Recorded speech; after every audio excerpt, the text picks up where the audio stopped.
Halo semua, selamat datang kembali di channel Blessing Science. Di video kali ini, kita akan membahas materi yang baru, yaitu tentang ikatan kimia, konsep dasar. Jadi untuk video yang pertama, kita bahas dulu konsep dasarnya, dan di video berikutnya, di bagian yang keduanya, kita membahas aspek-aspek tambahannya. Oke? Tanpa berlama-lama, mari kita langsung masuk pada pembahasan materi. Nah, apa saja yang akan kita bahas di bab ini? Di bab mengenai ikatan kimia konsep dasar ini. Jadi akan kita bahas antara lain, kita akan membahas tentu saja sesuai dengan judul, yaitu mengenai interaksi di antara atom-atom. Ya kan? Yang kita kenal dengan sebutan ikatan kimia. Di mana dalam bab ini juga sebagian besar pembahasannya akan bertumpu pada teori yang namanya teori Lewis, yang merupakan salah satu metode paling sederhana untuk menggambarkan suatu ikatan kimia. Kita juga akan melihat teori yang relatif sederhana lainnya yang memungkinkan kita untuk dapat memprediksi bentuk molekul atau geometri dari molekul. Kita kenal dengan istilah teori VSEPR. Jadi ini adalah singkatan dari bahasa Inggris ya. Nanti kita akan bahas lebih dalam nanti. Oke, jadi kira-kira inilah gambaran apa yang akan kita bahas di video kali ini. Kita mulai dulu pembahasan mengenai teori Lewis. Jadi teori Lewis ini merupakan teori yang muncul akibat kontribusi dari tiga ilmuwan ini. Oke. Jadi pada sekitar tahun 1916 sampai 1919 ada tiga orang ilmuwan, yaitu dua kimiawan dari Amerika dan satu fisikawan dari Jerman. Di mana dua kimiawan dari Amerika itu bernama Gilbert Newton Lewis dan Irving Langmuir, serta yang satu fisikawan dari Jerman bernama Walter Kossel.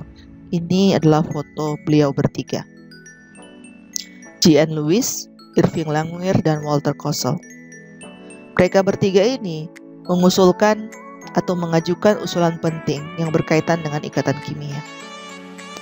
Sehingga kemudian teori Lewis ini muncul, dan karena teori ini sangat berkaitan dengan G.N. Lewis atau Gilbert Newton Lewis, maka dinamakan teori Lewis. Seperti itu. Nah, bagaimana atau apa yang dibahas dalam teori Lewis?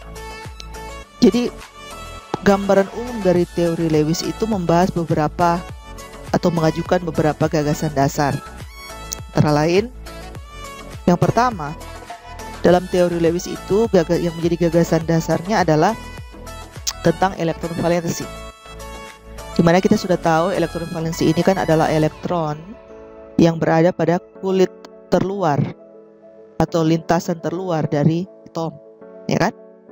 Nah, dimana elektron valensi ini ternyata memainkan peran fundamental atau peran mendasar atau peran penting dalam pembentukan ikatan kimia. Jadi bukan proton, bukan neutron, bukan juga elektron yang berada di dekat inti yang berperan dalam pembentukan ikatan kimia, namun akan tetapi elektron valensi justru yang berperan. Jadi elektron yang berada pada kulit terluar atau terjauh dari inti atom, itulah yang berperan dalam pembentukan ikatan kimia. Yang kedua, elektron, dalam hal ini elektron valensi itu ada kalanya dapat ditransfer dari satu atom ke atom yang lain.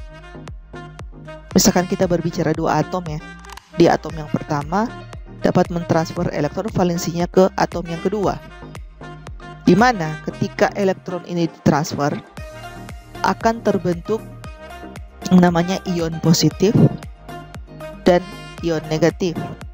Dan ion positif dan ion negatif yang terbentuk ini kemudian akan saling tarik-menarik melalui gaya elektrostatik, ya kan? Yang dinamakan ikatan ionik atau ionic bond. Oke.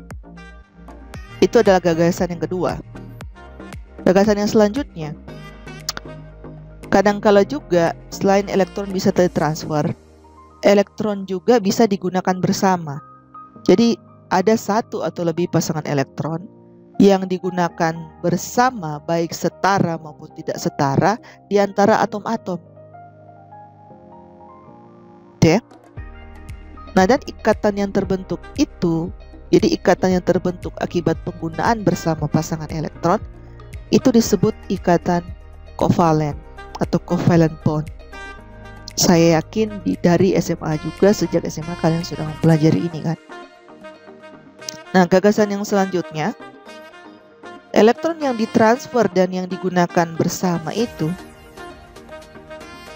bertujuan untuk mencapai konfigurasi elektron yang sangat stabil, yang kita sebut dengan nama konfigurasi elektron gas mulia. Apa itu konfigurasi elektron gas mulia? Yaitu konfigurasi dengan 8 elektron yang berada di kulit terluar. Jadi intinya elektron valensinya 8. Itu yang kita kenal istilah oktet. 8 ya oktet, ya kan? Kecuali untuk atom hidrogen, dia elektron valensinya pada kulit terluar hanya 2 elektron, atau dikenal istilah duplet. Jadi oktet 8, duplet 2. Seperti itu. Oke? Lanjut. Nah, pertanyaannya adalah, apa sebenarnya yang menyebabkan bisa terjadi ikatan kimia? Kenapa bisa ada ikatan kimia? Ikatan kimia itu bisa terjadi di antara atom-atom karena ada kecenderungan atom-atom itu ingin mencapai konfigurasi elektron yang stabil. Oke? Dan kestabilan maksimum itu bisa tercapai jika atom-atom memiliki konfigurasi elektron yang sama dengan konfigurasi elektron dari gas mulia. Gimana di sistem periodik unsur kita sudah belajar di video saya yang kemarin kan, bahwa unsur-unsur kelompok gas mulia itu terdapat di golongan 8A. Oke. Nah, ketika atom-atom berinteraksi untuk membentuk ikatan kimia, yang perlu diingat hanya bagian terluarnya yang bersinggungan dengan atom, ya kan? Jadi hanya elektron valensinya, jadi elektron yang berada di kulit terluar. Sehingga dalam mempelajari tentang ikatan kimia, kita hanya perlu membahas atau fokus terutama pada elektron valensi dari atom-atom yang terlibat dalam ikatan kimia tersebut. Oke, kita ulangi lagi ya. Jadi apa yang menyebabkan bisa terjadi ikatan kimia? Karena atom-atom memiliki kecenderungan ingin agar supaya dirinya bisa mencapai konfigurasi elektron yang stabil. Nah, supaya bisa stabil atau kestabilan maksimumnya bisa tercapai jikalau atom-atom itu memiliki konfigurasi elektron yang sama dengan konfigurasi elektron gas mulia. Seperti itu. Nah, sekarang muncul pertanyaan. Kenapa gas mulia itu konfigurasi elektronnya dikatakan stabil? Kenapa? Ya kan? Nah, jawabannya adalah karena gas mulia itu memiliki konfigurasi elektron di mana elektron valensinya itu berjumlah 8 atau yang oktet tadi. Kecuali pada helium yang hanya berjumlah 2 atau duplet, sehingga sifatnya sangat stabil. Itu yang menyebabkan kenapa gas mulia katanya konfigurasi elektronnya dikatakan stabil, karena elektron valensinya atau elektron yang berada pada kulit terluar itu berjumlah 8 atau oktet. Pengecualian untuk helium yang hanya berjumlah 2 atau duplet. Sehingga unsur-unsur yang berada dalam kelompok gas mulia itu dia dikatakan stabil. Nah, pertanyaan baru muncul.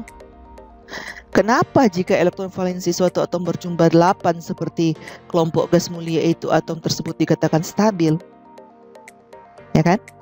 Nah, jadi hal ini ternyata berdasarkan atau didasarkan pada aturan yang dikemukakan oleh ilmuwan yang sudah saya sebutkan tadi di awal, Walter Kossel dan Gilbert Newton Lewis. yang disebut dengan istilah aturan oktet atau teori oktet. Bagaimana bunyi dari aturan oktet?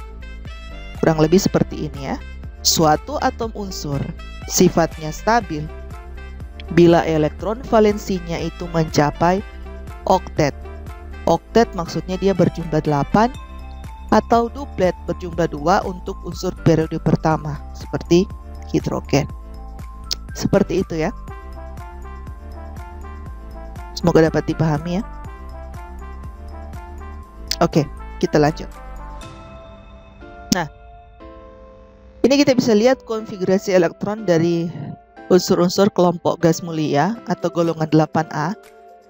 Dan ketika sudah dijabarkan bagaimana konfigurasi elektronnya, kita bisa lihat kan, kecuali helium yang hanya 2 elektron valensinya, untuk neon, dan seterusnya, konfigurasi elektronnya memiliki elektron valensi 8. Semua berakhir dengan elektron 8 pada kulit terakhirnya. Ya kan?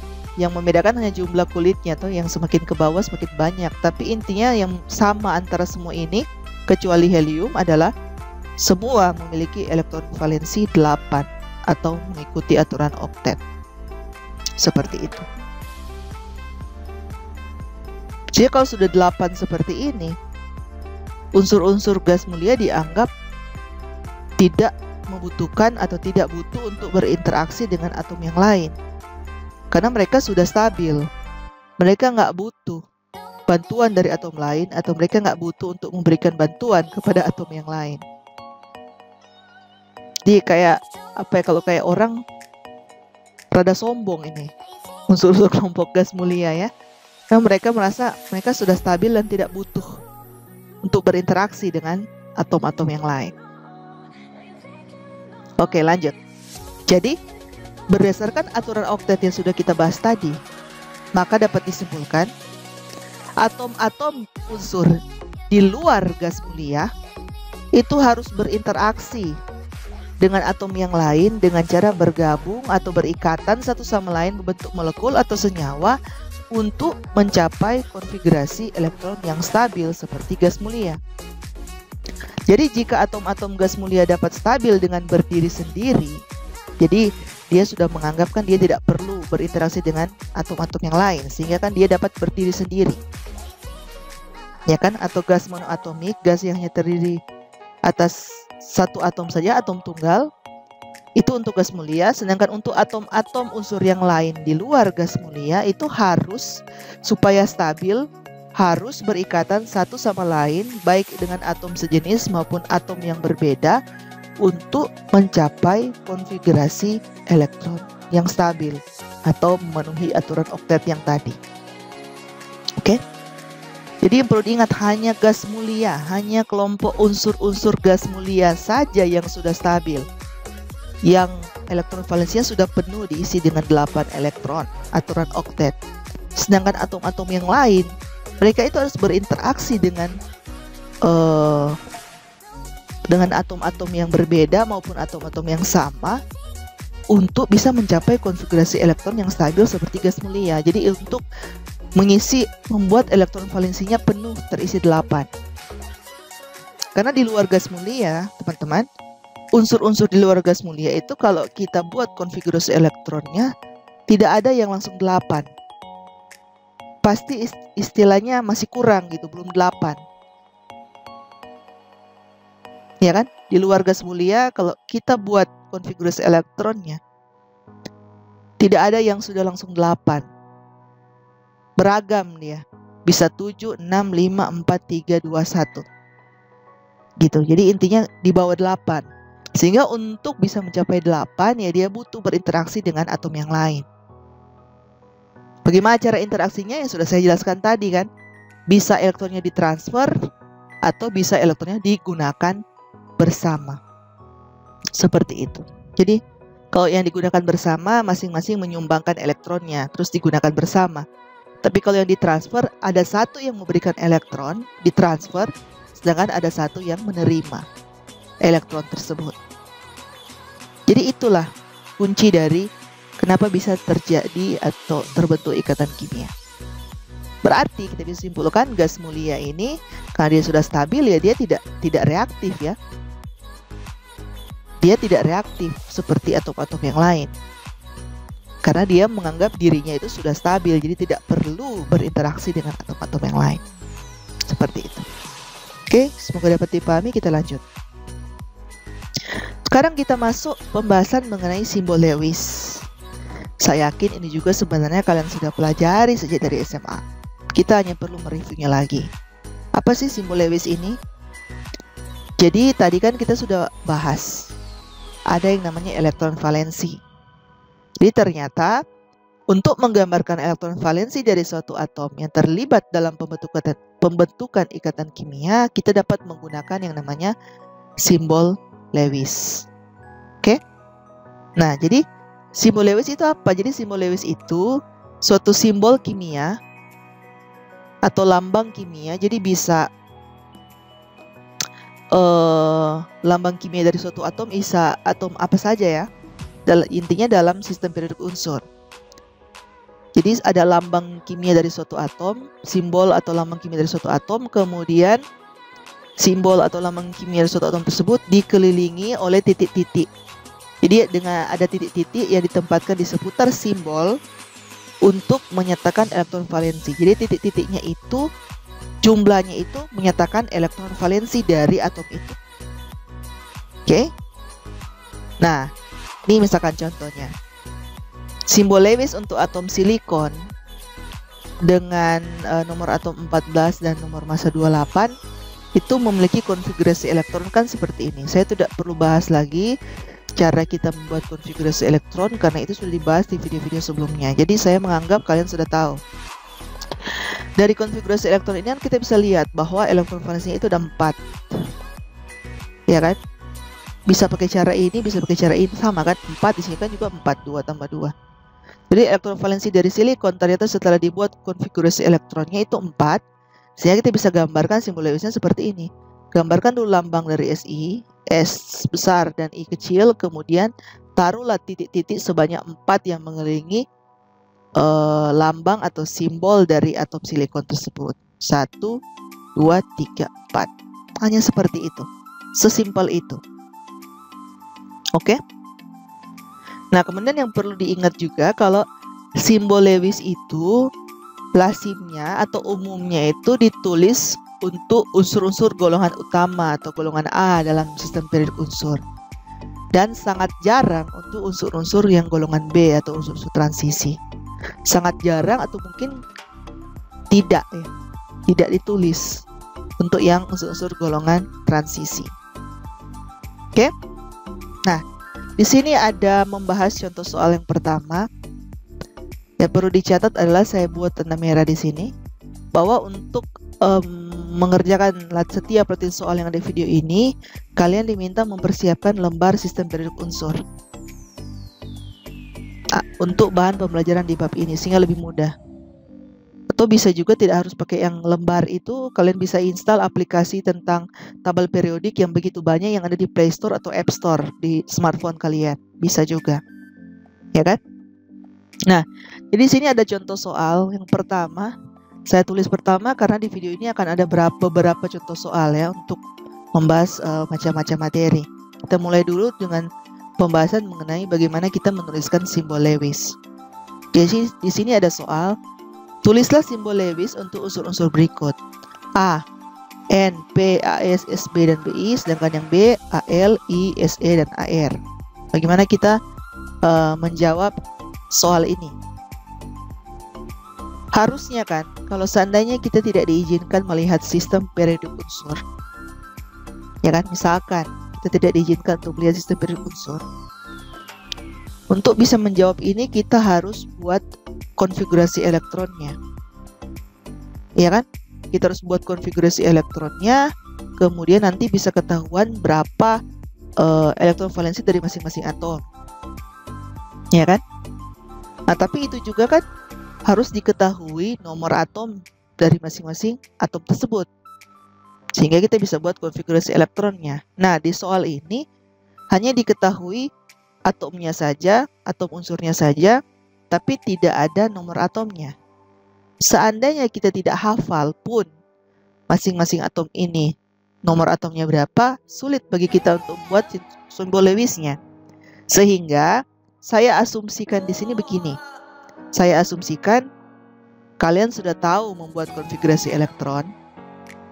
Kalian sudah tahu bagaimana menentukan elektron valensi dari konfigurasi elektron ketika suatu atom diketahui nomor atomnya. Sehingga untuk menjawab soal ini dianggap kalian dapat diizinkan untuk melihat sistem periode unsur. Karena di video-video sebelumnya kita sudah bahas bahwa untuk bisa mengetahui elektron valensi dari suatu atom unsur, kita bisa langsung lihat di sistem periode unsur di mana golongan itu menyatakan elektron valensinya. Ya kan? Untuk golongan utama, golongan-golongan yang ada itu menyatakan elektron valensinya.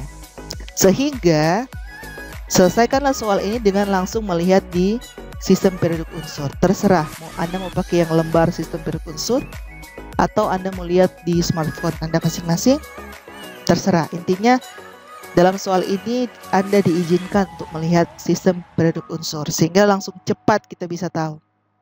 Sehingga penyelesaiannya adalah ketika kita lihat di sistem periode unsur, ternyata untuk unsur N, P, AS, SP, dan BI itu ternyata ada di satu golongan yang sama, yaitu golongan 15 atau golongan 5A.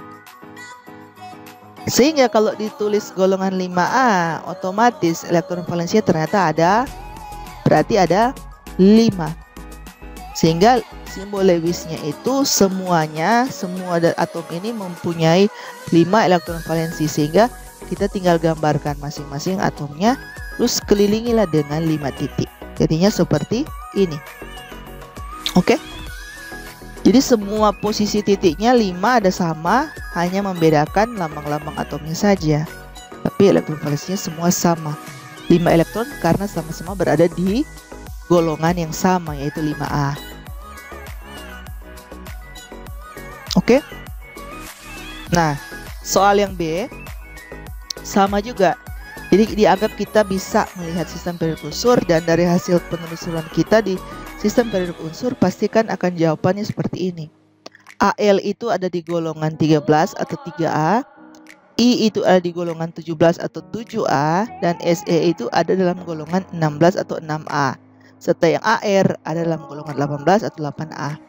Sehingga kita sudah tahu sini dengan jelas bahwa Al itu elektron valensinya 3, I itu elektron valensinya 7, Se itu elektron valensinya 6, dan Ar itu elektron valensinya 8. Sehingga menggambarnya ya mudah, langsung gambarkan saja atomnya, terus dikelilingi dengan titik-titik sesuai dengan jumlah elektron valensinya.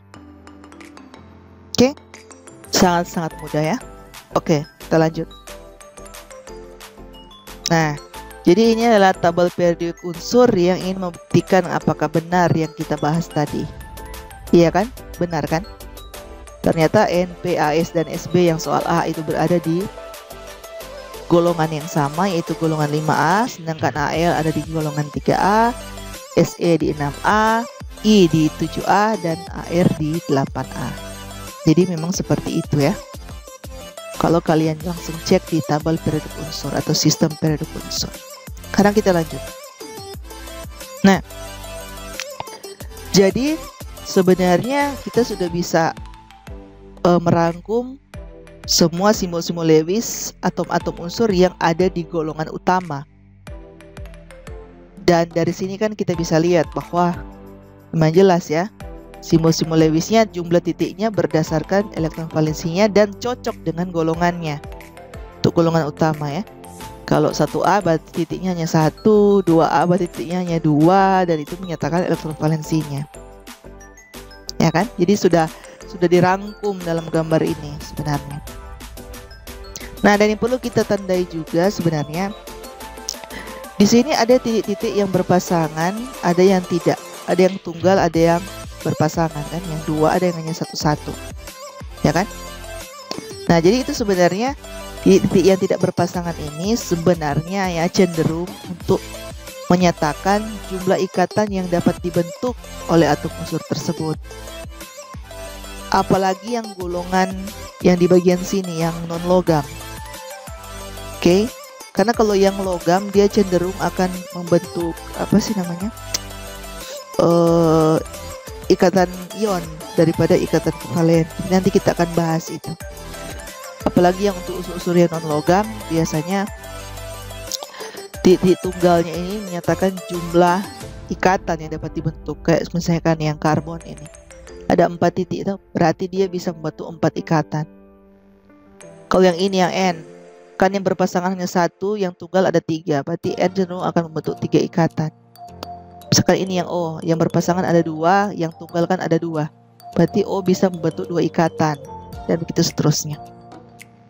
Oke, kira-kira seperti itu gambarannya. Semoga dapat dipahami. Kita lanjut.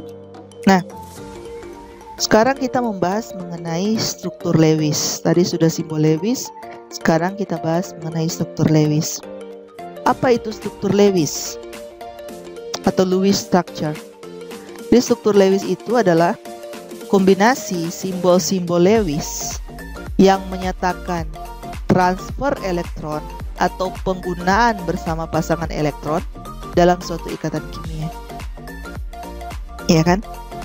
Tadi kan kita sudah bahas kalau terjadi transfer elektron, dia akan membentuk ikatan ion. Kalau terjadi penggunaan bersama pasangan elektron, dia akan membentuk ikatan kovalen.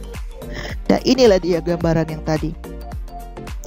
Jadi ikatan ionik itu transfer elektron. Ketika terjadi transfer elektron, ketika ikatan kovalen itu ketika terjadi penggunaan bersama pasangan elektron. Jadi ini ada simbol Lewisnya, kemudian ini ada struktur Lewisnya. Pengertian struktur Lewis kan kombinasi dari simbol-simbol Lewis. Benar kan? Ini ada simbol Lewis Na gabung dengan simbol Lewis Cl jadi NaCl. Begini juga yang ikatan kovalen juga sama kan? Simbol Lewis dari H gabung dengan simbol Lewis dari Cl membentuk struktur Lewis HCl. Tapi kan ini berbeda kalau kita lihat. Ada perbedaan ikatan ionik dan ikatan kovalen dalam struktur Lewisnya ya. Kalau simbol Lewisnya ya terlihat normal ya, mirip. Tapi kalau struktur Lewisnya untuk ikatan ionik dan ikatan kovalen itu sangat berbeda ya kalau kita lihat. Yang membedakan apa? Kalau untuk ikatan ionik, yang perlu kalian perhatikan di sini, biasanya dia dituliskan simbol dari atom, kemudian diberi tanda kurung, dan diberi muatannya positif. Untuk yang muatan positif. Dan dia tidak ada digambar titik-titik di sini di sekitar atomnya. Karena apa? Karena kan untuk ikatan ionik ada transfer elektron. Jadi dianggap Na sudah mentransfer semua elektronnya ke Cl, sehingga dia sudah tidak ada elektron valensi. Jadi dia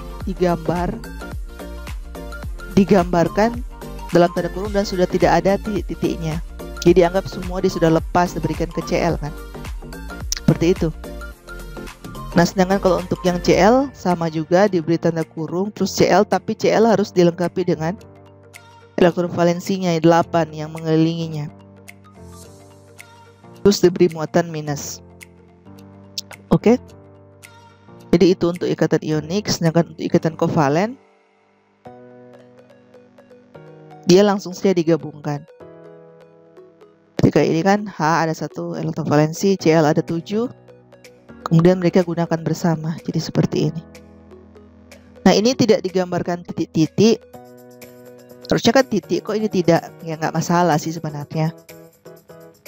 Ini kan dibuat seperti ini supaya bisa kelihatan bedanya mana sih yang elektron valensi yang dari yang dari H, mana yang dari Cl.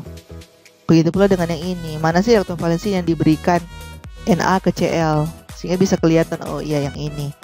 Kalau kita buat titik-titik semua sama kan nggak bisa kelihatan perbedaannya. Jadi sebenarnya tidak perlu jadi masalah ya. Kenapa ini tidak titik ya? Harusnya kan titik seperti itu. Itu tidak perlu jadi persoalan ya. Oke, semoga dapat dipahami. Jadi saya belum membahas detail tentang ini karena kita akan bahas masing-masing ikatan ionik dan ikatan kovalen di bagian subbab yang berbeda. Ini umumnya dulu seperti ini. Oke, ingat saja ya, jangan sampai lupa kalau untuk ikatan ionik simbolnya harus ada tanda kurung dan muatannya jangan lupa. Ya kan? Dan juga untuk yang muatan negatif itu jangan lupa juga titik-titiknya ya, yang menandakan elektron valensinya. Sedangkan untuk ikatan kovalen, dua-duanya harus ada ya, kadang-kadang dia digunakan bersama elektronnya. Jadi intinya struktur Lewis harus lengkap seperti ini. Jadi harus ada simbolnya, simbol atomnya, dan elektron valensinya yang dalam bentuk titik-titik itu. Oke, struktur Lewis harus digambarkan seperti itu. Oke, kita lanjut. Nah, sekarang kita bahas satu-satu tiap ikatannya, apa itu ikatan ion dan apa itu ikatan kovalen, seperti itu ya. Nah, jadi kita sekarang bahas mengenai ikatan ionik atau ikatan ion, sama aja. Pertanyaan sekarang, bagaimana ikatan ionik itu bisa terjadi? Tadi saya sudah bahas sebenarnya kan, tapi kita akan bahas lebih detail sekarang. Semoga dapat dipahami ya. Jadi, ikatan ionik itu bisa terjadi bila atom unsur yang satu melepaskan elektron valensinya dan berubah menjadi ion positif atau kation, dan sebaliknya, atom unsur yang lain menangkap elektron tersebut yang dilepaskan oleh atom unsur pertama dan berubah menjadi ion negatif atau anion. Jadi kita membayangkan ada dua atom, di mana atom pertama melepaskan elektron valensinya, dan karena dia lepas elektron maka dia berubah menjadi ion positif. Ini kan saya sudah bahas juga di video-video sebelumnya. Jadi kalau ada atom yang melepaskan elektronnya, maka dia berubah menjadi ion positif atau kation. Sebaliknya, atom unsur yang kedua menangkap elektron yang dilepaskan oleh atom unsur pertama, maka ketika atom unsur yang kedua menangkap elektron tersebut, dia justru berubah menjadi ion negatif atau anion. Jadi ingat saja, kalau lepas jadi positif, kalau tangkap atau terima jadi negatif. Itu perlu dihafal terus, jangan sampai kebalik. Jangan sampai nanti melepaskan Anda bilang negatif, justru menangkap Anda bilang positif, itu kebalik ya. Justru menangkap Anda bilang positif, itu kebalik. Jadi ingat, lepas itu jadi positif, tangkap atau terima elektron itu jadi negatif, ion negatif. Jangan sampai kebalik ya. Nah, ion positif dan ion negatif yang terbentuk itu kemudian akan saling tarik, ya kan, oleh gaya elektrostatik. Nah, itulah yang akhirnya membentuk ikatan ionik. Karena kita sudah belajar dari sejak dulu bahwa jika ada dua partikel bermuatan, namun beda muatannya, dia akan saling tarik menarik. Kalau muatannya sama, dia akan tolak menolak. Ya sama seperti ini. Ketika ion positif ketemu dengan ion negatif, karena berbeda muatannya, mereka pasti akan saling tarik menarik. Dan dari situ ikatan ionik bisa terbentuk. Oke? Nah, jadi ini ada contoh bagaimana pembentukan ikatan ion atau ikatan ionik yang terjadi antara atom Na dan Cl. Ya kan?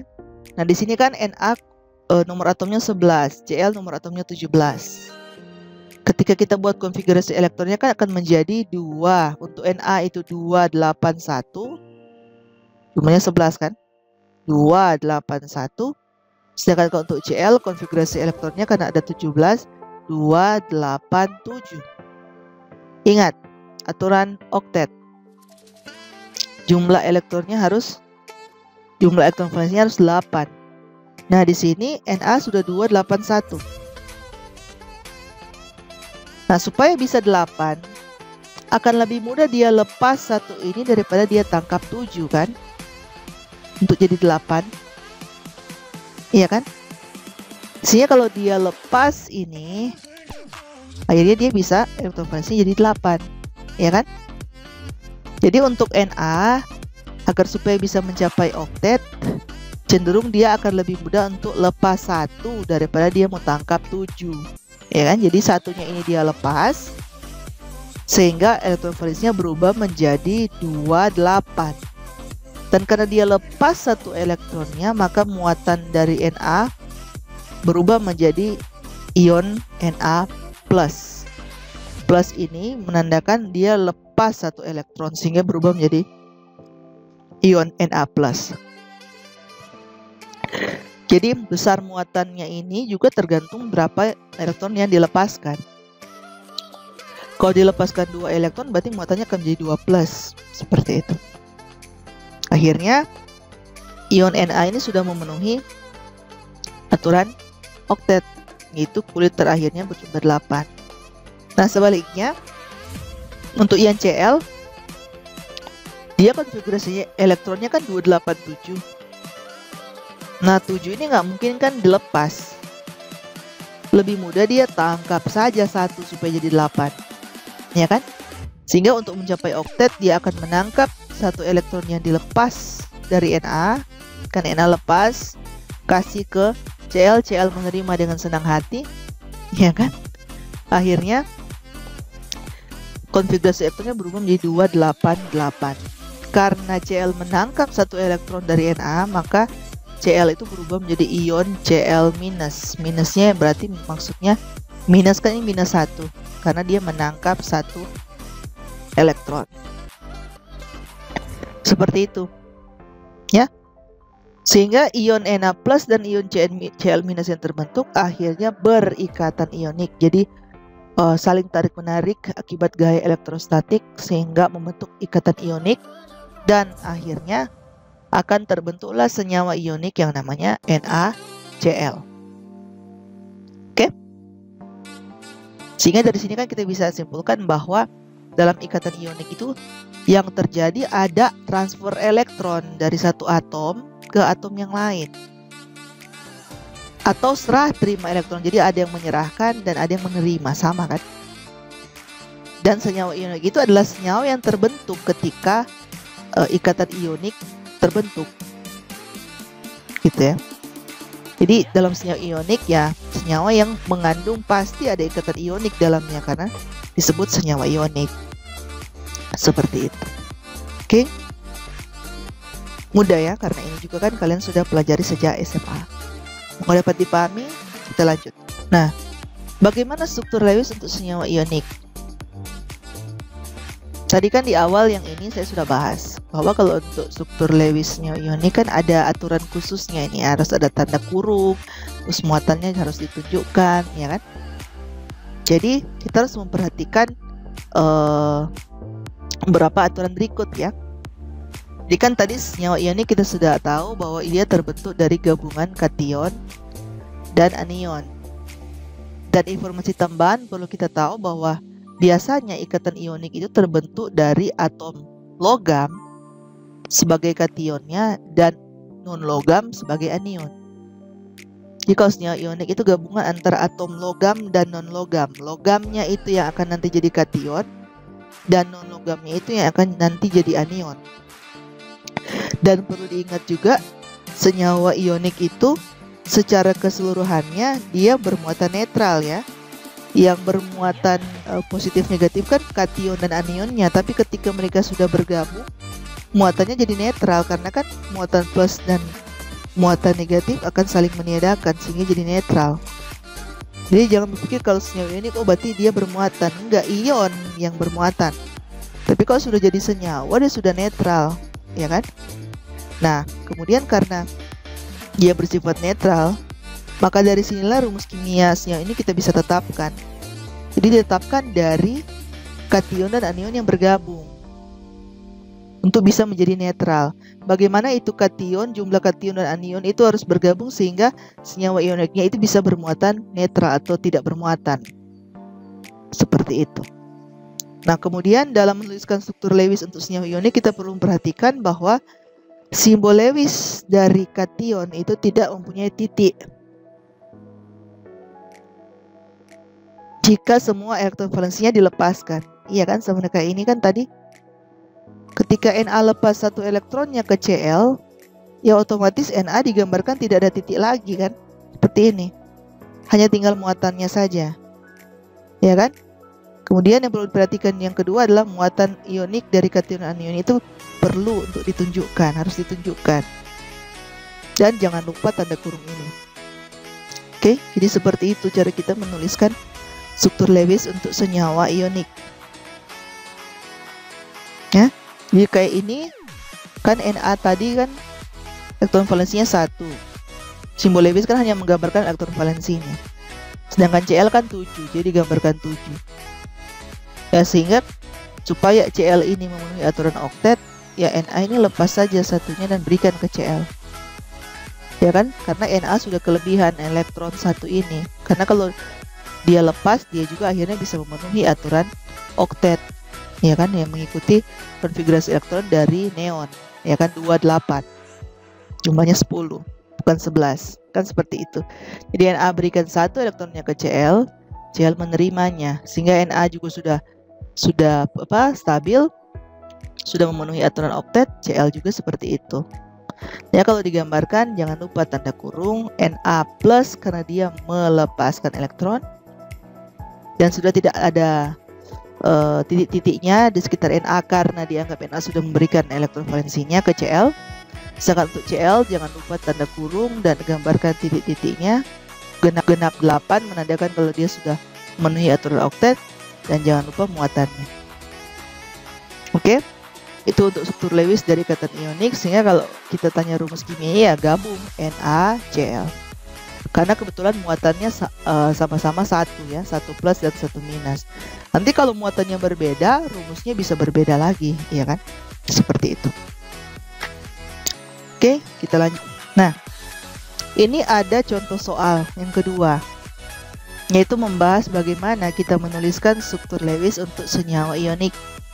Oke, di sini ada soal, tulislah struktur Lewis untuk senyawa berikut: barium oksida, magnesium klorida, dan aluminium oksida. Dari nama kita bisa lihat ya, barium oksida itu berarti antara Ba dan O, magnesium oksida klorida itu antara Mg dan Cl, aluminium oksida itu antara Al dan O. Sekarang kita mulai dulu yang pertama, barium oksida.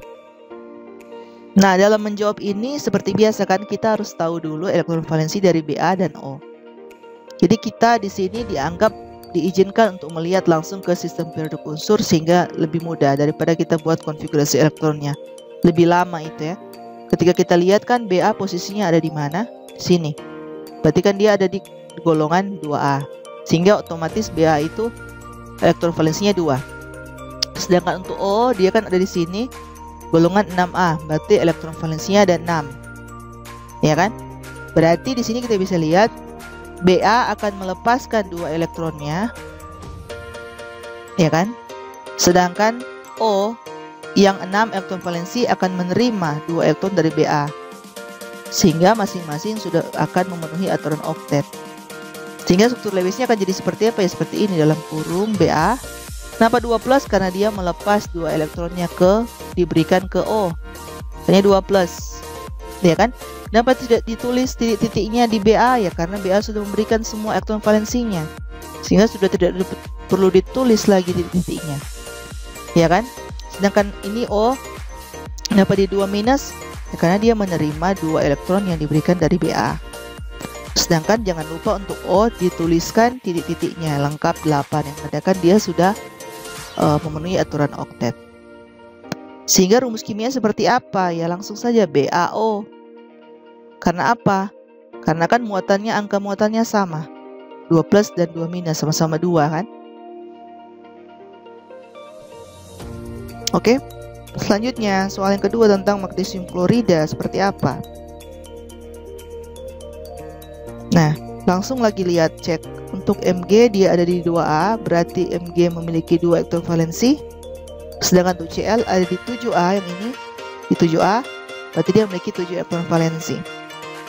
Berarti Mg akan melepaskan 2, sedangkan Cl akan menerima 1.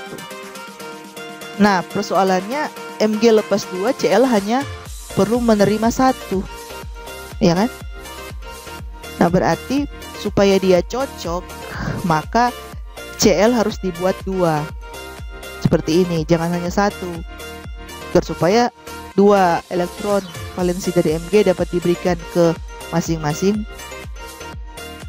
atom Cl, seperti itu. Oke, sehingga struktur Lewisnya bisa menjadi seperti ini ya. Mg dalam kurung 2 plus bersandingan dengan 2 Cl minus. Kenapa 2 ini? Ya karena ada 2 atom Cl. Kenapa Mg itu 2 plus? Karena dia memberikan 2 elektronnya.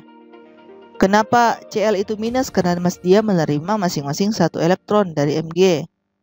Kenapa ditulis 2? Ya karena ada 2. Untuk dicocokkan kan, karena kalau cuma 1 ternyata tidak cocok. Mg memberikan 2 sedangkan Cl hanya butuh 1, sehingga ternyata Cl harus dibuat 2, sehingga Mg-nya itu bisa memberikan masing-masing 1 elektronnya ke masing-masing Cl. Sehingga rumus struktur Lewisnya menjadi seperti ini, dan rumus kimianya ternyata menjadi Mg Cl2 karena Cl-nya ada 2. Seperti itu ya. Mudah kan? Nah, selanjutnya yang ketiga, aluminium oksida. Al kan dia ada di golongan 3A, berarti 3 elektron valensinya. Sedangkan O ada di golongan 6A atau 6 elektron valensinya. Nah, Al butuh lepas 3, O hanya butuh terima 2. Nah, bagaimana caranya supaya bisa cocok? Nah, supaya bisa cocok, jadi kita seperti kayak kita balik gitu ya. Saya sudah jelaskan juga ini kalau nggak salah di video-video sebelumnya. Jadi di penamaan senyawa kalau tidak salah. Ya kan? Jadi kita balik.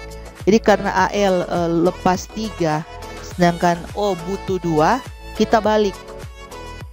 Berarti Al itu harus ada 2 atom dan O itu harus ada 3 atom. Sehingga bisa cocok. Seperti itu ya.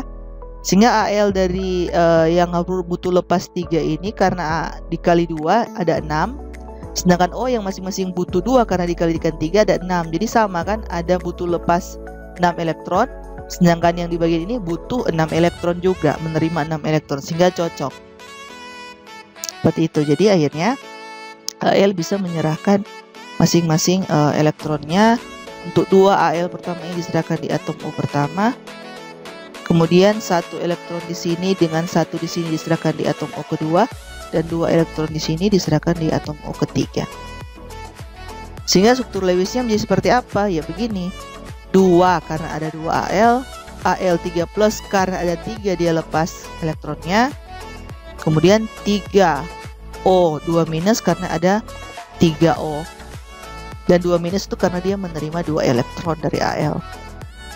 Oke, jadi seperti ini. Jadi ingat saya dikali silang saja, seperti kayak dikali silang kan. Al butuh lepas 3, O butuh terima 2. Jadi dikali silang. Oh, berarti harus ada 2 atom Al dan 3 atom O. Struktur Lewisnya jadi seperti ini. Kenapa Al tidak ditulis titik-titiknya? Karena dianggap dia sudah melepaskan semua elektron valensinya. Dan O, jangan lupa untuk anion tetap ditulis titik-titiknya, yang menandakan dia sudah memenuhi aturan oktet, sudah penuh 8. Seperti itu elektron valensi.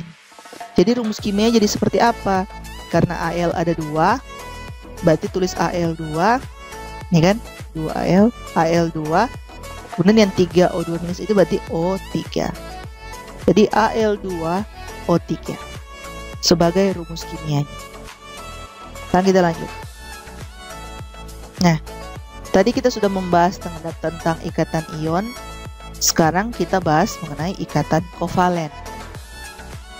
Nah, untuk ikatan kovalen, dia itu terbentuk karena penggunaan bersama pasangan elektron.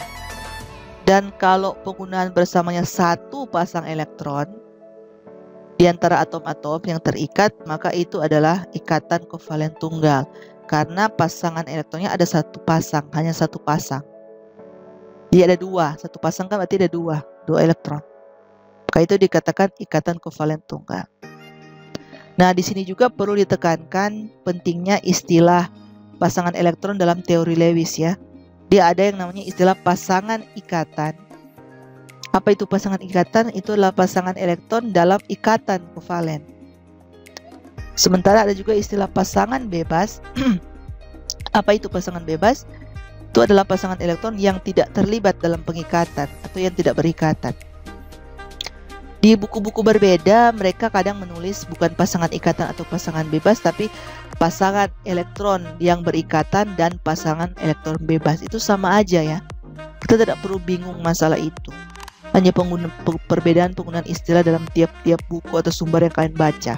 Tapi maksudnya sama. Jadi maksudnya kalau untuk pasangan ikatan ya pasangan elektron yang berikatan yang berada dalam ikatan kovalen, sedangkan pasangan elektron bebas atau pasangan bebas ya pasangan elektron yang tidak berikatan.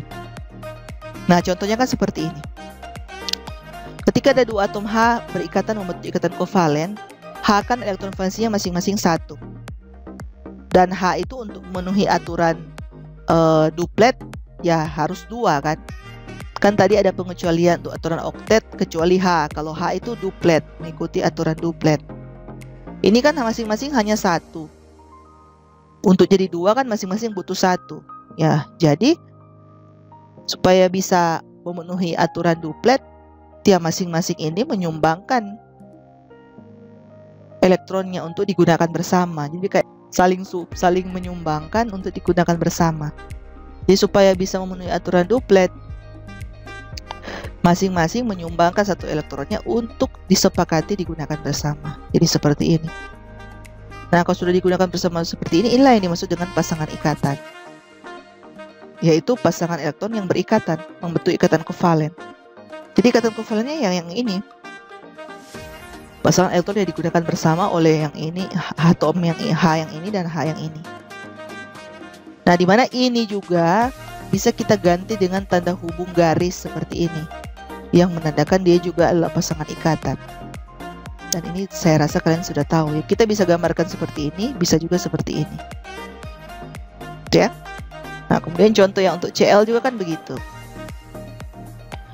Cl elektron valensinya 7, sehingga kan digambarkan 7 elektron seperti ini. Nah, 7 supaya memenuhi aturan oktet kan harus 8 ya. Ya, berarti supaya bisa 8 ya, masing-masing dari Cl ini memberikan 1 elektronnya untuk digunakan bersama. Menyumbangkan 1 elektronnya untuk digunakan bersama, jadi seperti ini. Ya kan? Ini kan 1 dari sini, 1 dari sini. 1 ini yang diberikan oleh ini kan. Sedangkan yang ini diberikan oleh yang ini.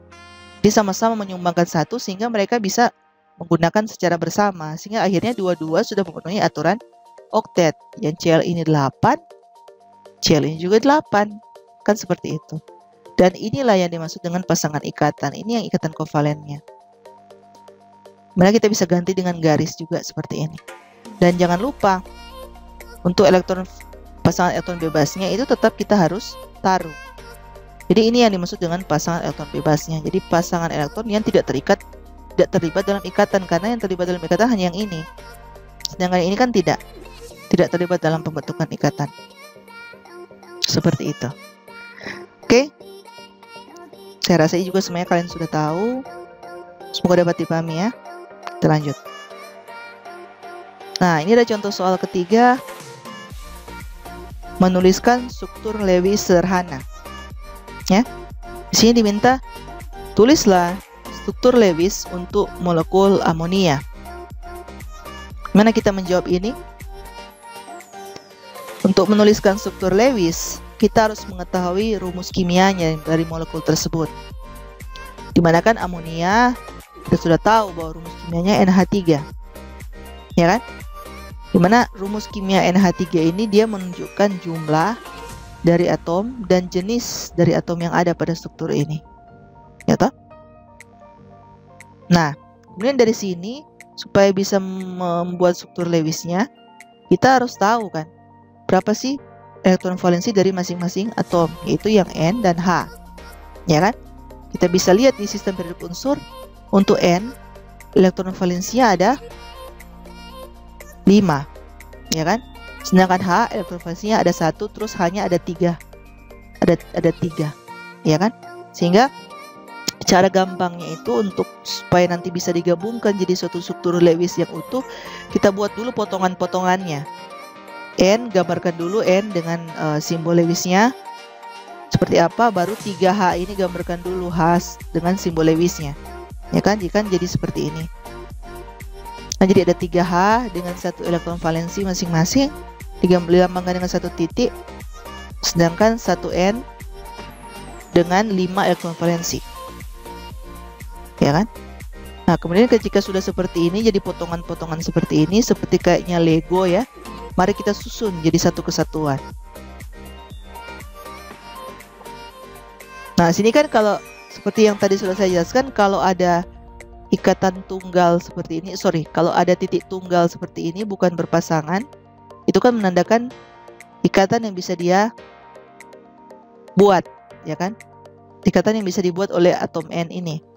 Nah, cocok kan, dia ada 3 ini, sedangkan H juga ada 3. Dan H kan hanya butuh 1 untuk bisa memenuhi aturan duplet. Sedangkan N ini 5 masih butuh 3 lagi supaya bisa 8. Ya, baku cocok kan?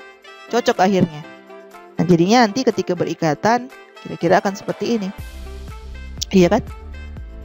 Masing-masing 1 elektron di sini, di N, berikatan dengan 1 dari 3H ini.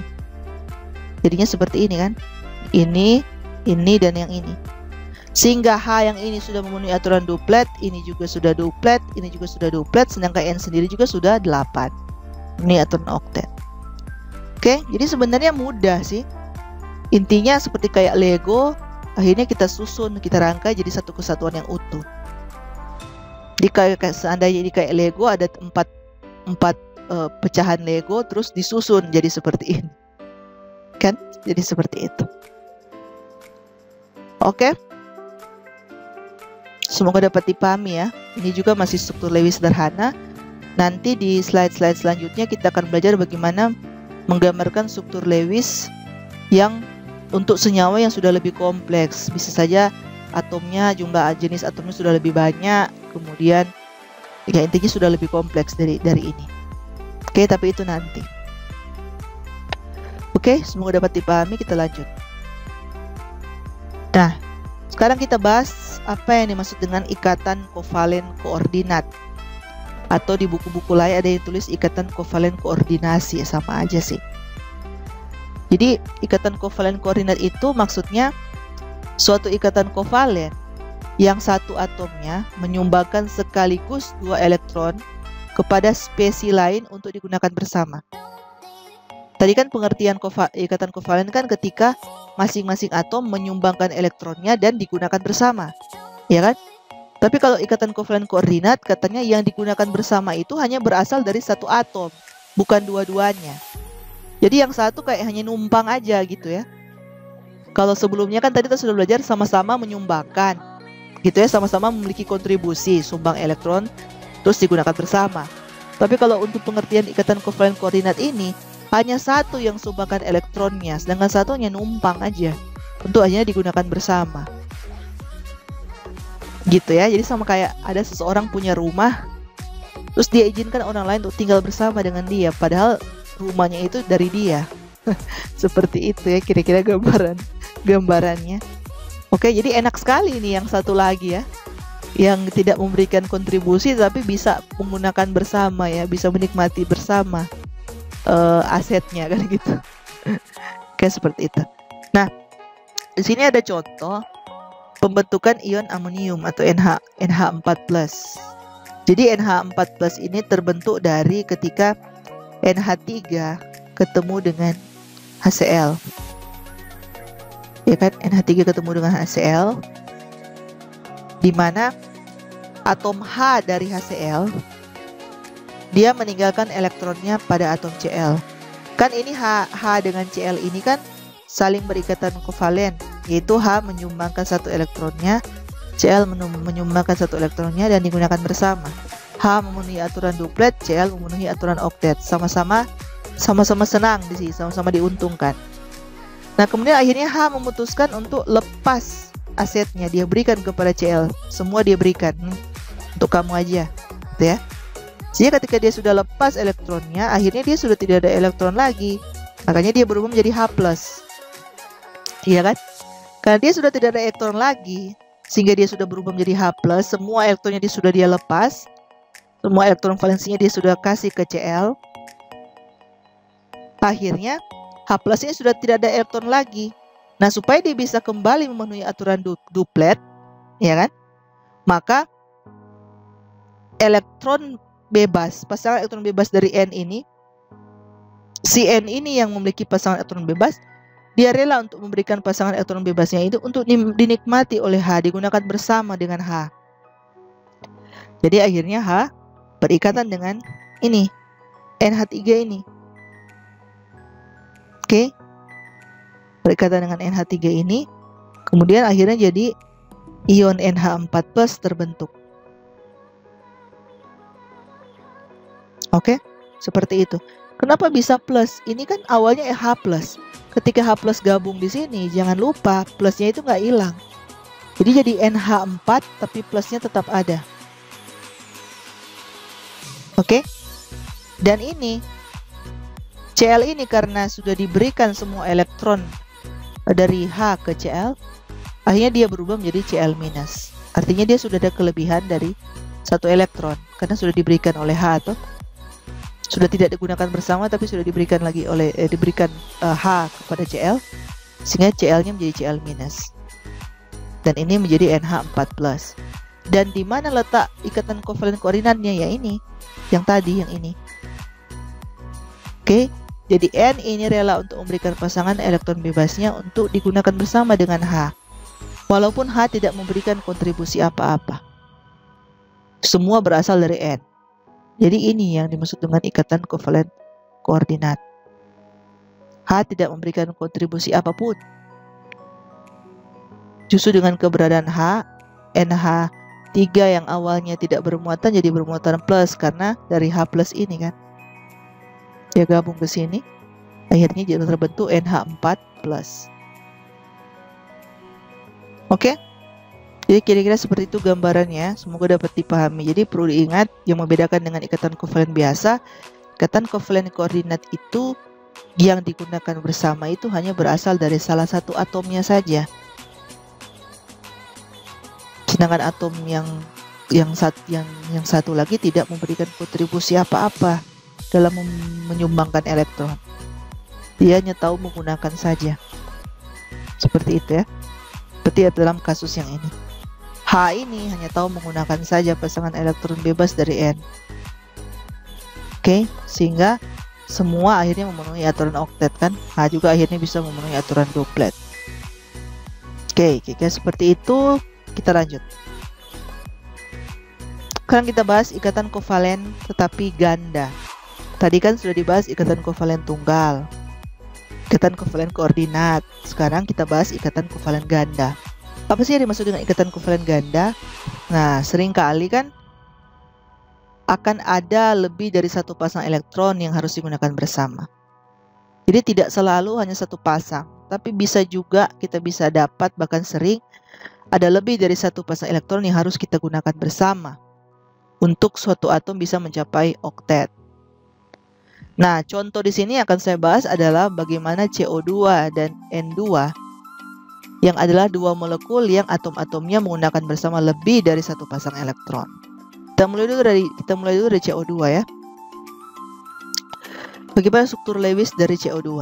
Seperti biasa kita buat dulu dalam bentuk potongan-potongannya ya. C dan O ada 2. Baru kita gambarkan simbol Lewisnya, titik-titiknya. O kita bisa lihat di sistem periodik unsur itu elektron valensi ada 6, jadi gambarkan 6. C itu ada elektron valensinya 4, jadi gambarkan 4 titik. Begitu juga dengan O yang kedua, ya kan? Nah, setelah sudah seperti ini, gambar seperti ini, seperti layaknya Lego, rangkailah dia jadi satu kesatuan. Jadi seperti ini, ya kan? Nah, setelah digabung seperti ini, kita cek apakah sudah memenuhi aturan oktet masing-masing atom, ya kan? Di sini kan jelas bahwa C butuh 4, O itu hanya butuh 2, ya kan? Untuk masing-masing jadi 8.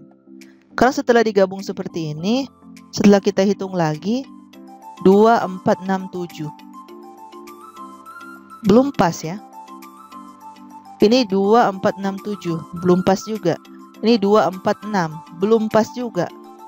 Ternyata tiga atom ini, baik O, C di tengah dan O yang di kanan, sama-sama belum memenuhi aturan oktet. Terus bagaimana caranya supaya bisa memenuhi aturan oktet? Kan seperti itu. Nah, ini caranya adalah dapat kita atasi dengan apa? Dengan menggeser elektron tak berpasangan ke dalam kawasan ikatan. Oke, yang bisa kita lihat dari yang ditunjukkan oleh anak panah seperti ini. Oke, Jadi yang ini kita pindah ke sini, ini kita pindah ke sini, ini kita pindah ke sini, ini kita pindah ke sini, akhirnya jadi ikatan rangkap seperti ini. Oke. Nah, ikatan rangkap ini coba sekarang kita cek untuk yang O 2468, untuk yang O ini. Sudah kan? Sudah memenuhi aturan oktet. Untuk yang C 2468 sama juga sudah memenuhi aturan oktet. Untuk yang O di kanan 2468 sama sudah juga memenuhi aturan oktet. Sehingga ini juga bisa kita gambar dengan dalam bentuk garis seperti ini. Oke. Jadi ternyata C harus berikatan rangkap dengan O, baik di kiri dengan yang di kanan. Nah, jangan lupa pasangan elektron bebas dari O juga harus tetap disertakan dalam keseluruhan struktur Lewis. Seperti itu. Oke, jadi ini contoh ikatan kovalen rangkap 2. Kenapa dikatakan rangkap 2? Ya karena ikatan tunggalnya ada 2 kan, makanya jadi rangkap 2. Seperti itu. Nah, kemudian untuk kasus struktur Lewis yang N2, seperti biasa ya, masing-masing N dulu kita buat simbol Lewisnya. Kemudian kalau kita gabung jadi seperti ini. Ini kan masih salah karena dia belum, masing-masing belum memenuhi aturan oktet nih. Yang ini 246, ini juga 246, belum kan? Belum memenuhi aturan oktet. Sedangkan kan oktet harus 8. Jadi caranya ya sama. Kita pindahkan masing-masing ini ke sini. Oke, sehingga jadi 3 pasang. Ya kalau kita lihat yang N yang ini sudah 8 ya, 2468 yang ini. N yang ini juga sudah 8, 2468. Oke. Jadi akhirnya bisa memenuhi masing-masing aturan oktet. Atau ini bisa juga kita gambarkan dalam bentuk seperti ini. Garis. 3 garis berarti kan karena ada 3 pasang, berarti 3 garis. Dan jangan lupa tetap sertakan pasangan elektron bebasnya. Jangan lupa itu. Nah, jadi yang ini kita bisa namakan sebagai ikatan kovalen rangkap 3. Kenapa rangkap 3? Ya karena ada 3 ikatan tunggal sehingga ada rangkap 3. Seperti itu. Saya tidak perlu menjelaskan secara lebih detail karena saya yakin kalian juga sudah tahu ini karena sudah dipelajari sejak dari SMA. Oke, kita lanjut. Oke, sekarang kita masuk dalam ikatan kovalen polar. Apa itu ikatan kovalen polar? Nah, kita sudah belajar tadi di awal bahwa kalau ikatan ionik itu merupakan ikatan yang melibatkan transfer sempurna dari elektron. Sedangkan ikatan kovalen melibatkan penggunaan bersama yang setara dari pasangan-pasangan elektron. Nah, akan tetapi ternyata sebagian besar ikatan kimia itu justru berada di antara 100% ionik dan 100% kovalen. Gitu ya. Jadi justru berada di antara mereka ini 100% ionik dan 100% kovalen. Gitu ya. Nah, sehingga ikatan kovalen yang elektronnya tidak digunakan bersama secara setara di antara 2 atom, itulah yang disebut dengan ikatan kovalen polar. Nah, pada ikatan seperti ini, elektron itu akan cenderung lebih bergeser ke arah unsur yang lebih non-logam. Oke, jadi pada ikatan seperti ini, elektron akan bergeser ke arah unsur yang lebih non-logam. Penggunaan bersama yang tidak setara ini akan menghasilkan muatan yang namanya muatan parsial. Baik muatan parsial negatif dan muatan parsial positif. Untuk muatan parsial negatif itu pada unsur yang lebih non-logam yang ditandai dengan simbol seperti ini, delta minus. Sedangkan untuk muatan parsial positif itu lebih pada unsur yang lebih logam yang ditandai dengan simbol delta plus. Oke. Jadi kita dapat mengatakan ikatan polar pada HCl, ya kan, menggunakan struktur Lewis dengan muatan parsial delta plus dan delta minus. Itu menunjukkan bahwa pasangan elektron ikatan terletak lebih dekat pada atom Cl daripada pada atom H. Oke, jadi kira-kira gambarkan seperti ini. Jadi maksudnya adalah elektronnya itu akan lebih bergeser ke arah ini, Cl daripada H. Makanya penggunaan bersama pasangan elektronnya tidak setara. Makanya digambarkan seperti ini. Jadi akan terbentuk muatan parsial delta positif dan delta negatif. Delta negatif lebih mengarah pada unsur yang lebih non-logam, sedangkan delta positif lebih mengarah pada unsur yang lebih logam. Seperti itu. Oke, jadi intinya untuk ikatan kovalen, dia ikatan kovalen, tapi ikatan kovalen polar. Maksudnya apa? Maksudnya pasangan elektronnya tidak digunakan bersama secara setara. Jadi tidak setara, ada yang lebih condong, lebih berat ke salah satu atom gitu. Elektronnya lebih bergeser ke salah satu atom, tidak digunakan secara setara dan seimbang. Itu maksudnya ikatan kovalen polar. Oke.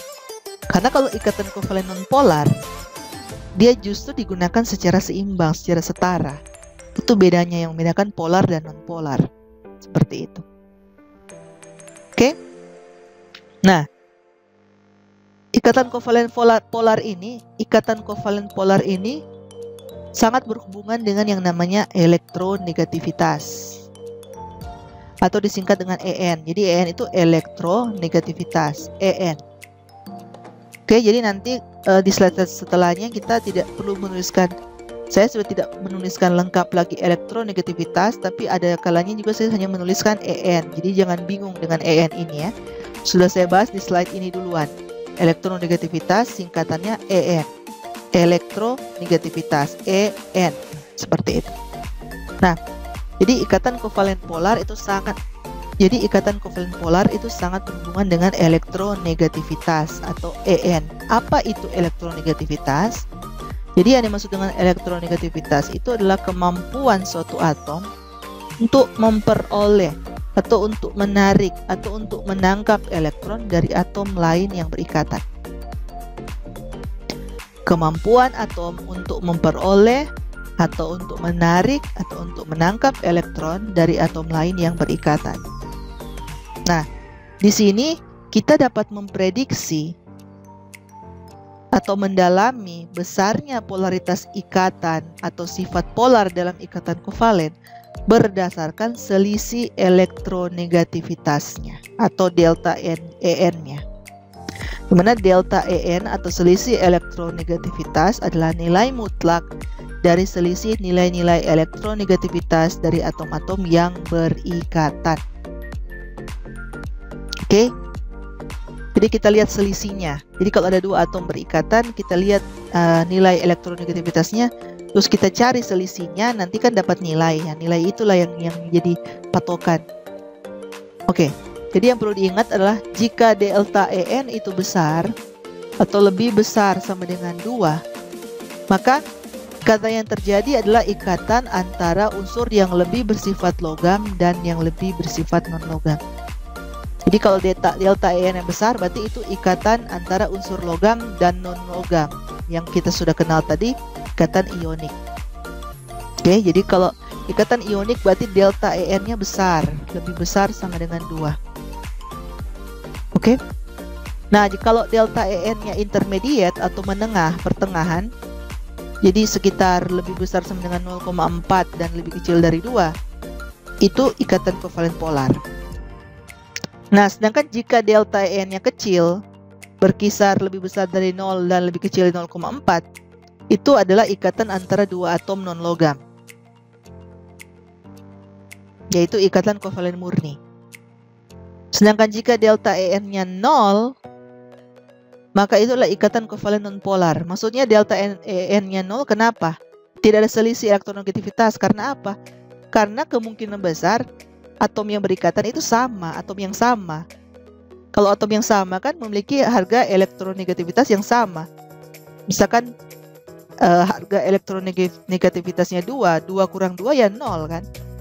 Jadi untuk ciri delta EN-nya 0 itu berarti yang berikatan itu adalah atom yang sama. Maka itu adalah ikatan kovalen non-polar. Oke, jadi yang perlu diingat mungkin seperti ini. Kalau ikatan kovalen polar, dia ada nilai delta EN-nya. Dan biasanya dia intermediate. Sedangkan kalau ikatan kovalen nonpolar, dia delta EN-nya 0 atau tidak ada selisih elektronegativitas. Seperti itu. Dan yang perlu diingat juga, nilai dari delta EN itu yang di atas ini, dia tidak bersifat mutlak ya, tapi relatif. Seperti itu. Jadi tidak absolut, tapi dia bernilai relatif. Oke? Supaya lebih paham, mungkin kita langsung ke contoh soal ya. Nah, sebelum ke contoh soal, jadi ini adalah harga dari elektronegativitas dari tiap-tiap atom, di mana yang kita kenal dengan skala Pauling. Jadi ini disusun oleh ini ilmuwan yang namanya Linus Pauling tahun 1932. Oke, jadi ini sudah ada nilai-nilainya kan? Sudah ada nilai-nilainya. Terus dari sini kita bisa analisis ya, apakah misalkan ada ikatan antara C dengan O, misalkan berapa nilai selisih elektronegativitasnya. Terus nanti kita cocokkan dengan yang sudah kita pelajari ini. Jika EN-nya besar, berarti dia apa?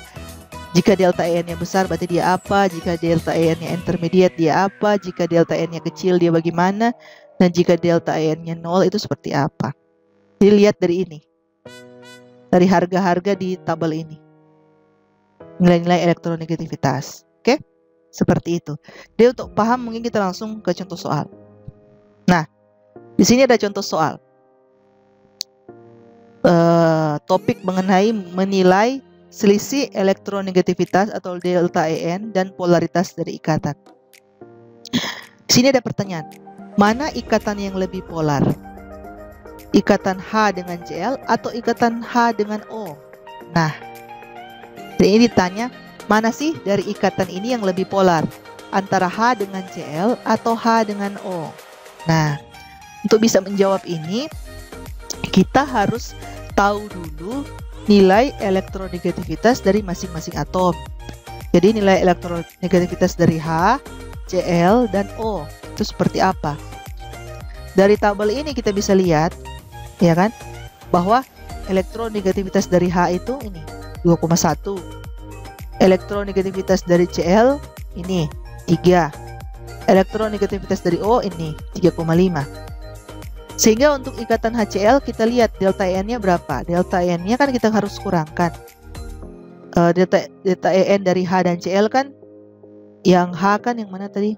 Nih, 2,1, yang Cl kan ini 3. Kita ambil selisihnya, 3 kurang 2,1 berapa? 0,9. Itu untuk ikatan HCl, delta EN-nya 0,9. Sedangkan untuk ikatan HO kita lihat, yang H kan 2,1, yang O 3,5. Berarti selisihnya delta EN-nya 3,5 kurang 2,1, 1,4. Jadi delta EN untuk ikatan H dan O itu 1,4. Sekarang kita bisa lihat ikatan HO delta EN-nya 1,4, ikatan HCl delta EN-nya 0,9. Kalau kita lihat di sini, dia kan masuk di ikatan kovalen polar. Makanya ditanya mana yang lebih polar. Dia kan masuk di range ini. Iya kan? Masuk di range ini kan 0,9 dan 1,4. Sehingga kalau ingin ditanya mana yang lebih polar, ya kita lihat saja mana delta EN yang lebih besar. Dari dua delta EN ini kan yang lebih besar adalah yang ini 1,4. Berarti yang diharapkan ikatan H dengan O lah yang adalah ikatan yang lebih polar. Seperti itu. Mudah kan? Jadi intinya kita hanya lihat di delta EN-nya saja. Oke, berarti itu yang lebih polar. Oke, semoga dapat dipahami ya. Kita lanjut. Nah, selain kita melihat selisih elektronegativitas, oke, kepolaran suatu senyawa kovalen juga dapat kita tentukan dari bentuk molekulnya. Jadi kan tadi kita sudah bahas kalau ingin melihat suatu senyawa kovalen, kepolaran dari suatu senyawa kovalen, kita lihat selisih elektronegativitasnya. Tapi selain itu kita juga bisa menentukannya dari melihat bentuk molekulnya. Oke. Nah, ini ada beberapa hal yang perlu diingat. Senyawa kovalen yang bentuk molekulnya simetris itu sifatnya nonpolar. Sedangkan senyawa kovalen yang bentuk molekulnya tidak simetris itu sifatnya polar. Jadi misalkan contoh yang simetris, contoh misalkan BeCl2. BeCl2 ini struktur Lewisnya itu bentuknya linier dua arah. Sedangkan BF3 bentuknya segitiga sama sisi. Sehingga BeCl2 dan BF3 itu masuk senyawa kovalen nonpolar. Seperti itu, oke? Nah, jadi bagaimana cara kita mengetahui suatu senyawa itu berbentuk simetri atau tidak? Adalah dengan menggambar struktur Lewisnya dengan memperhatikan ketentuan-ketentuan sebagai berikut. Jadi ketentuan yang pertama adalah bila dalam struktur Lewis tidak terdapat pasangan elektron bebas pada atom pusatnya dan atom pusatnya mengikat atom yang sama, maka senyawa tersebut nonpolar. Sekali lagi ya. Bila dalam struktur Lewis tidak terdapat pasangan elektron bebas pada atom pusatnya dan atom pusatnya mengikat atom yang sama, maka senyawa tersebut nonpolar. Contoh, BeCl2, ini dia struktur Lewisnya. Be adalah atom pusat. Mengapa disebut atom pusat? Karena dia ada di tengah-tengah kan, makanya disebut atom pusat. Dan atom pusatnya mengikat atom yang sama nih, sama-sama Cl, ya kan? Dan tidak terdapat pasangan elektron bebas pada Be atau atom pusat, sehingga BeCl2 masuk senyawa nonpolar atau kovalen nonpolar. Begitu juga dengan ini, BF3, sama juga dia mengikat atom yang sama, dia tidak ada pasangan elektron bebas, sehingga dia nonpolar. Begitu juga dengan CH4 dan seterusnya. Oke, jadi itu ciri yang pertama yang bisa kalian bisa jadikan alat bantu untuk identifikasi. Yang kedua, bila dalam struktur Lewis terdapat pasangan elektron bebas pada atom pusat, maka senyawa tersebut justru bersifat polar. Tadi kan tidak ada pasangan elektron bebas, berarti dia nonpolar. Nah, ini sebaliknya. Kalau ada pasangan elektron bebas pada atom pusat, berarti dia polar. Contohnya ini, H2O. Di O sebagai atom pusat ada pasangan elektron bebasnya. NH3 di N juga ada pasangan elektron bebasnya. PCl3 di P juga ada pasangan elektron bebasnya, sehingga ketiga senyawa ini adalah senyawa polar, kovalen polar. Oke. Nah, hal yang ketiga juga yang perlu diingat, bila atom pusatnya mengikat beberapa atom yang berbeda, walaupun tidak ada pasangan elektron bebas, maka senyawa itu bersifat polar. Bila atom pusatnya mengikat beberapa atom yang berbeda, walaupun tidak ada pasangan elektron bebas, dia tetap digolongkan sebagai senyawa polar. Contohnya ini CH3Cl, HNO3 dan seterusnya. Ini kan seperti ini, CH3Cl kan dia mengikat atom yang berbeda kan, 3H dengan 1Cl kan so berbeda, H dengan Cl. Oke, seperti itu. Oke, jadi kira-kira ini 3 hal yang perlu juga kalian ingat untuk bisa jadikan sebagai bahan mempermudah kalian mengidentifikasi suatu senyawa kovalen itu bersifat polar atau non-polar. Oke. Nah, untuk materi yang ini kita akan lanjutkan di video selanjutnya, karena kalau mau dilanjutkan ini masih terlalu panjang. Oke, jadi sampai jumpa di video saya yang selanjutnya untuk membahas bagaimana kita menuliskan struktur Lewis ketika struktur Lewisnya itu sudah lebih kompleks ya, bukan hanya terdiri atas 2 atom atau 3 atom saja, tapi mungkin sudah lebih kompleks dari itu. Oke, di video yang selanjutnya. Cukup sekian pembahasan di video ini, sampai berjumpa di lanjutan video yang selanjutnya. Terima kasih.